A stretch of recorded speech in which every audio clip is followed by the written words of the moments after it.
All right, friends, today we're going to rank the nerd hobbies, specifically video games, TV, all that stuff, what it's like to do those things with a newborn. Newborn, we're going to say is from 0 to 3 months. Can't really rate after that. Don't have a kid older than that, so, that's what we're going to do. We'll start with video games. We talked about this in the last video. Video games, I'm going to give about 7.5 out of 10. Very early on, when baby was asleep all the time because she was a newborn, yeah, I got to play tons of video games. I would stay up late and I'd be holding the baby while she slept so that mom could get some sleep. I played tons of video games. Now, since I've been back to work, now baby's a little older, not sleeping as much, able to look around more, and it varies. We try to keep screens limited, so video games, it's a little harder, but it's still feasible when she's sleeping. Don't really have anything for movies or TV shows, but I would say about 8.5 out of 10 on that one. It's actually way easier, especially when she's sleeping. Even when she is awake and she's just kind of chilling in the bouncer. Again, no screen time. She's looking away from it, but it's easy to, especially when she's sleeping, kind of get a movie or TV show in.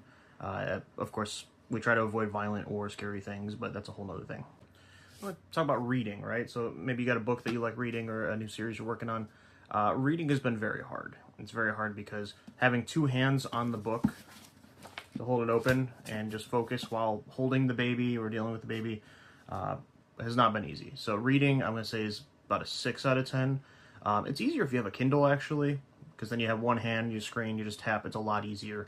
And some people prefer physical books. Physical books, it's very hard to do.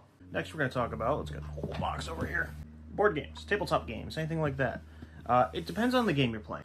Finspan, I was able to play with the buddy the other day, and baby was super interested. I was holding baby, really liked stuff, but there's a lot of moving pieces. Obviously, I had to keep her away from it. She can't grab anything. So when you have a lot of pieces, it's really hard. But if you're playing something like D&D or some other tabletop game doesn't have a lot of components, played a werewolf with our church group not too long ago, way easier. It's just one card. And so it depends on the game. I'm going to say 6.5 out of 10. And then lastly, I'm going to throw in Magic the Gathering or trading card games.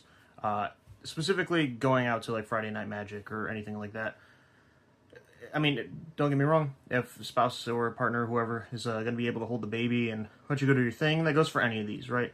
If your partner is going to be able to hold on to the baby and you're able to just engage in whatever hobby, you get some time to yourself, yeah, you can do any of these things. But in general with the baby, Magic is just not happening. Trying to coordinate adults is already hard enough for them to come over.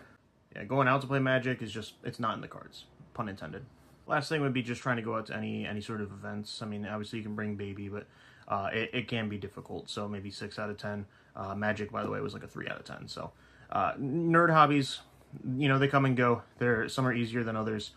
Depends on how much attention you have to have, and if you're able to hold the baby or if you have to be a little more physically involved.